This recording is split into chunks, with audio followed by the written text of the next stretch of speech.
Dr. KEORAPETSE Tabane, a name not easily forgotten, has been the first ever Black medical oncologist in our country and the future of the healthcare within South Africa. She is on a mission not only to save the lives of cancer patients, but she also wants to improve the lives and futures of young girls in impoverished areas. Dr. KEORAPETSE, welcome to The Loft. Thank you. Thank you for inviting me. Please do tell us about your journey on becoming the first ever Black medical oncologist in our country. That is truly something that we have to say halala to, even past Women's Month. Thank you. Thank you so much. So I must say, to be honest, I think this happened by accident. I didn't think this was going to happen. I just wanted to be a doctor. And then when I qualified in '99, then I wanted to be a specialist physician. And then in 2006, when I qualified as a specialist physician, I thought, well, it'd be nice to subspecialize. So let me check out this cancer thing. You know, initially, when I had first gone in, I didn't really like it, I must be honest. But then when I went back, I was drawn to it more. I felt that I had a knack for it. And I haven't looked back since. I love the fact that you are speaking quite openly and honestly about the fact that you ended up falling in love with oncology, and it wasn't love at first sight. And in return, the career and the path that you chose ended up loving you in return. Now, this has to take a whole lot of brains and determination and being able to keep your eye on the prize. So, Dr. Tabane, I know that when it comes to treating your patients, you've got a multifaceted treatment approach. Please, may you take us through this approach? I always say that I think a good doctor is not a doctor who knows everything. It's a doctor who recognizes when they're at the crossroads. And so how we generally approach patient care is on a multidisciplinary platform where we engage with other specialists who are concerned with the patient, you know, to discuss, review their tests and finalize as a team the best way forward to treat someone.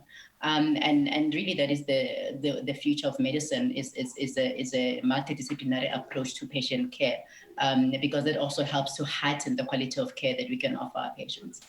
How can early detection save lives? And if the cancer is caught early, can it be treated successfully?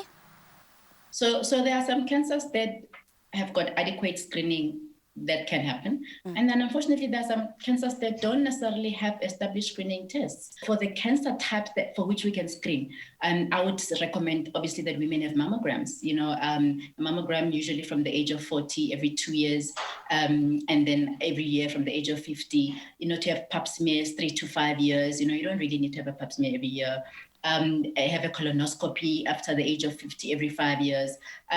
But for those kind of cancers that don't have screening, then I usually recommend that if you have a symptom and it for more than 4 to 6 weeks, then it needs to be looked at. You need to present and check, you know, what this is about. If you have fatigue, for example, that you cannot explain, if you're losing weight and it's not intentional weight loss, you know, if you have pain that you can't really account for and explain, then you need to get seen and get investigated. Okay. Rather find that there's nothing than find that there has been something brewing for a year and we haven't dealt with it. Just come out, let us see. You know, if you examine your breast and you find something abnormal, don't sort of hope it will go away. Let's check it out and make sure and see what it is.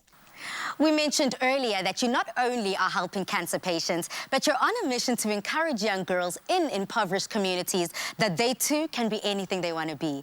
Now, how did this passion come about to help young girls? You know, I felt that, you know, as you get older, you also want your life to have an impact that will outlive you. You start thinking about legacy issues to say, beyond what I do here, treating patients and so forth, can I do something for people who actually can't pay me for my services? You know, and I felt that, you know, if we can reach to young girls, you know, by way of a Happy Me foundation that I co-founded with a friend and partner of mine, Dr. Zella, that we can impact them in a meaningful way. So although the foundation is really about helping to support them with sanitary pads, with the Happy Me pad, it is more than just about the pad. It's about them seeing women that look and sound like them, doing what we are doing. So beyond the issue of fighting period poverty, there's also an issue of saying you can be what you want. I grew up in a village. You know, I went to school in another village. And so I'm hoping that they can relate to that and see that you don't have to be stuck. You can dream and be what you want to be, and prepare for what you want to be. More than anything, preparation is everything that we are seeing. And we're seeing now where opportunity plus preparation met quite beautifully and brought us the incredible brain that is you in the oncology, medical oncology space. Now, Doctor, I also do believe that you are blessed for you to become a blessing to the next person. So what final words do you have to encourage people to do early detection testing? And where can people who don't have medical aid go to do testing across the country? So the tertiary hospitals and the secondary hospitals do have images and X-ray departments. They've got specialists who are able to do the screening tests. And so I would encourage people to go to their local hospitals and get screened, because government hospitals do provide those services as well. The issue of early screening saving lives is really not a cliche. It is true. The majority of patients that we see with early detection, get cured and can live long, productive lives. And so we need to try not to miss the boat and really invest in taking care of ourselves.